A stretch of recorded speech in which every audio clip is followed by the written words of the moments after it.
Renault's little Captur crossover model has matured nicely with this smart update of the second generation design. It's now a little more visually arresting, but as before is a Clio-based design offering super economical engines, some genuinely clever interior touches, and no small dose of style. It'll appeal to supermini buyers wanting extra versatility, as well as family hatchback customers in search of something more interesting and affordable. And it's the kind of car that'll certainly drive sales in this segment.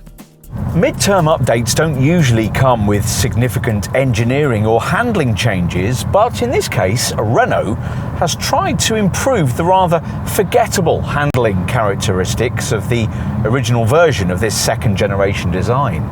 So the steering's been recalibrated for improved response and control, and the steering geometry and shock absorbers have been modified for what the brand believes is a more dynamic ride. See what you think. There are no engine changes in the petrol-only lineup. Diesel was banished long before this facelift, so this Captur range still kicks off with a 1-litre turbocharged 3-cylinder TCE 90 horsepower unit, only available mated to a 6-speed manual gearbox. It develops 160 newton meters of torque and makes 62 miles an hour in 14.3 seconds en route to 104. Ideally though, you'd stretch to the alternative auto-only full hybrid drivetrain of the self-charging sort. There's no longer a PHEV Captur.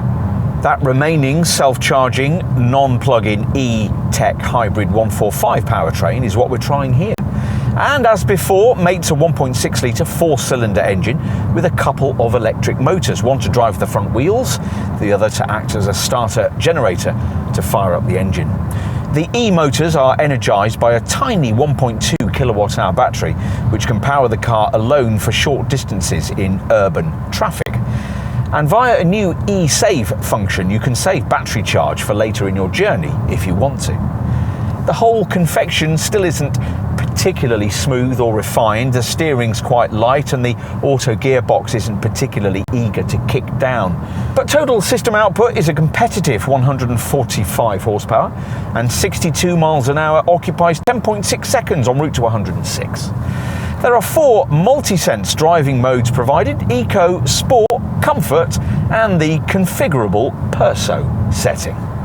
This might be merely a facelift, but this second generation Captur looks very different in this updated form, thanks to tweaks from a team led by ex-Peugeot design director Gilles Vidal.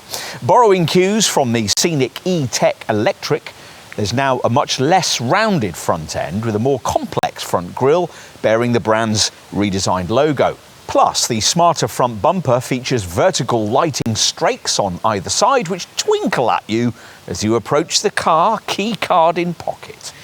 Inside, Renault has concentrated on providing a slightly trendier, better quality feeling cabin embellished on this top Esprit Alpine model with blue stitching, blue-grained fascia finishing and even a little French tricolour ahead of the front passenger.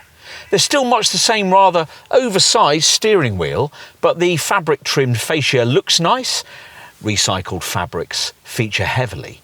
And leather and chrome have been banished from this updated Captur to reflect Renault's sustainability ambitions. All Capturs now come with this portrait format 10.4-inch open R-Link central screen with a raft of fresh connectivity functions and wireless smartphone mirroring.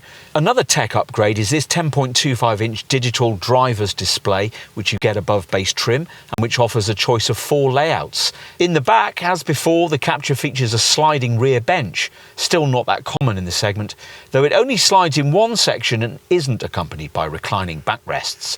Even if you don't use it, there's a little more legroom than you usually get in a supermini-based crossover, and though headroom isn't generous, taller adults will just about fit. Boot space depends on the engine you've chosen and the position of the rear bench.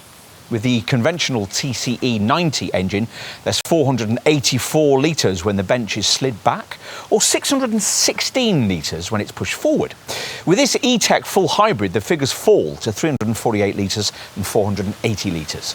The TCE 90 base manual model returns up to 47.9 mpg on the combined cycle, and up to 134 grams per kilometre of CO2, and is BIK tax rated at 31%. The E-Tech full hybrid 145 power plant improves that to 61.4 mpg on the combined cycle and up to 104 grams per kilometre on the WLTP cycle. It's BIK tax rated at 26%. This hybrid variant's useful new eSave function maintains battery charge at 40% minimum. This allows you to save battery charge until you might need it, perhaps for urban driving later in your trip. Historically, in our market, the Captur has never sold quite as well as it does in continental Europe. But such is the step forward represented by this updated Mark II model that we think there's scope for that to change. It's passionate, practical, and pretty stylish. As a result, many target customers will find it quite an endearing little thing. True, this Captur faces strong competition from a growing band of very talented rivals, but it's a model you must consider before buying any one of them. A cleverer crossover. If you really want a car of this kind, then you'll really want to try it.